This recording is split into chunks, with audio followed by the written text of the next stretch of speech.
Баршаңызға қайырлы күн достар, менің каналыма қош келдіңіздер. Бүгін сіздермен біз тез дайын болатын таңғы ас жасайтын боламыз. Тек қана картоппен жұмыртқадан тұратын осындай кітірлік қабыршағы бар, өте жылдам дайын болатын таңғы ас. Аз ғана уақыттарыңызды алады. Егер де ұнаған болса, осы видеоны соңына дейін көріңіздер, және де астына комментарийға өздеріңіздің ойларыңызды, пікірлеріңізді қалдырып қоюға ұмытпаңыздар. Егер де достар маған тіркелмеген болсаңыздар, тіркеліп қойыңыздар. Енді бізге дайындау үшін картоп қажет болады. Картоптың мөлшері 500-550 граммдай жеткілікті. Енді осылай үкішті алып, үлкен жағымен үкіштен өткіземіз. Осындай ұзынша жіңішке болу керек. Барлығын өткізіп аламыз. Міне өткізіп болды үкіштен. Енді осы дайын болған картоптың үстіне 1 шай қасық тұз саламыз, және де жақсылап қасықпен араластырамыз.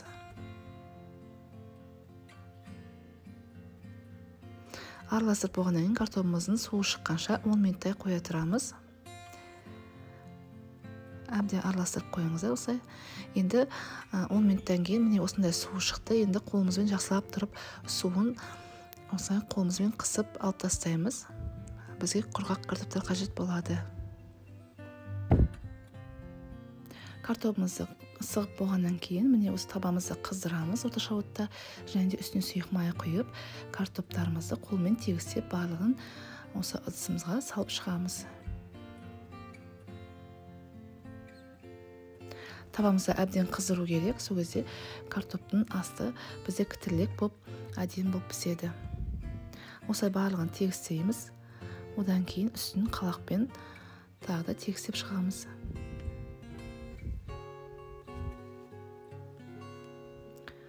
Міне осындай шеттерін барлығын әдемілеп аламыз. Дайындап болғаннан кейін бетін жауып қойып, 5-6 минуттай асты қызарғанша пісіреміз. Осылай картопымызды дайындап болғаннан кейін отымыздың астын баяулатамыз. Жай ғана отта 5-6 минуттай пісіреміз. Біздің картопымыз піскенше үстіне құятын жұмыртқасын дайындаймыз. 2 жұмыртқа, үстіне кішкене қасықтың ұшында тұз саламыз, және де қара бұрыш. Қалауларыңыз бойынша мен базилик қостым. Егер де базилик болмаса, жай ғана ас көкті, жасыл пиязды қоссаңыздар болады. Менде болмағаннан кейін осындай базилик приправасын қостым. Енді араластырып болғаннан кейін біздің картопымыздың асты қызарып қалды. Қызарып қалған кезде үстіне дайын болған жұмыртқамызды құйып жібереміз. Енді осы жұмыртқаны құйғаннан кейін 1-2 минуттай жұмыртқамыз ағарғанша тағы да пісіреміз баяу отта. Міне осы жұмыртқа ағарған кезде осы картопымыздың екінші жағын аударамыз. Міне осындай әдемі болып пісіп қалды. Енді қақпағын жаппаймыз. Осылай астын 5 минуттай қызарғанша пісіреміз. Біздің картопымыз дайын болды. Таңғы асымыз өте жылдам дайын болады, және дәмі өте күшті, керемет болып шығады. Енді осылай кесіп көрсетеміз сіздерге. Қабығының өзі кітірлік, дауысы да әдемі, дәмі де күшті болып шықты. Жасап көріңіздер. Өте жылдам дайын болатын таңғы астың түрі. Міне осындай әдемі болып шығады. Егер де видеом ұнап жатса, менің каналыма тіркеліп, астына лайк басып қойды ұмытпаңыздар.